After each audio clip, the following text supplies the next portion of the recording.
Prior to ever interacting with the target network, you want to gather as much information as possible from publicly available resources on the web, so as to leave a small digital footprint as possible. So the first place you would want to check is any websites that are made available to the public by the company.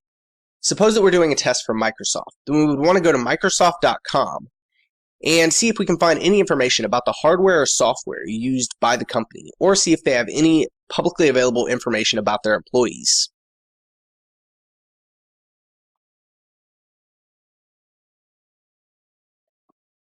However, companies are more careful about information security these days, but that hasn't always been the case. So the next place we would want to check is archive.org.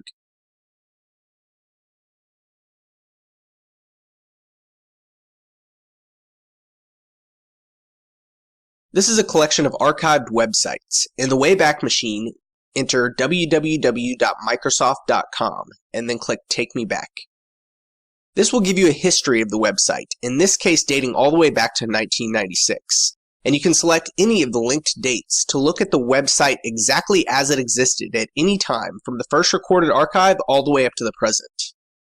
If the company during any time in its history practiced poor security policies, you may find some revealing information that could be used later in your penetration test.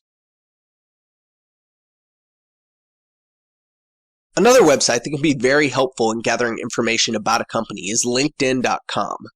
If you perform an advanced people search by clicking the Advanced tab,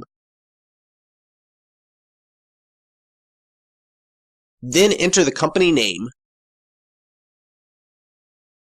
then search for employees associated with a particular industry,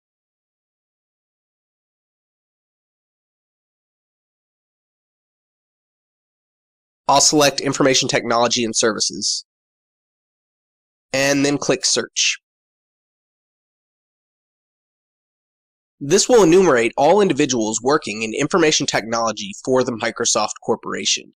This can be helpful to gather detailed information about employees for the purpose of social engineering attacks, and also by looking at the different roles and functions that they perform, you can often find out detailed information about different hardware or software technologies that are used by the company.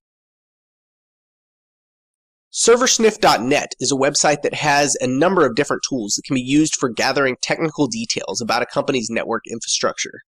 These include different reporting utilities for general information gathering. Under IP tools, there are several different traceroute and ping utilities available. Also, IP info will allow you to gauge how inbound traffic is handled and possibly help you to determine if the target is sitting behind a firewall. Nameserver will allow you to gather publicly available DNS details. WebServer will perform reconnaissance against websites on the target domain. Most of these tools can be executed just by entering a domain name. In this case, we're going to enter Microsoft.com in the robots.txt tool. This tool will list the contents of the robots.txt file on a web server. This is a document that is used by web administrators to request that search engines not spider through specific sites and directories. This could be helpful for finding information that could be potentially sensitive or locating information that a web administrator is trying to hide. I don't have time to go through all the tools that are available on this site, but I highly encourage you look through them and play around with them. You may be surprised how much information you can gather about your target network without ever interacting with it, and just by using publicly available resources. Some other resources that can be helpful in profiling a target network include geektools.com, networktools.com, and domaintools.com.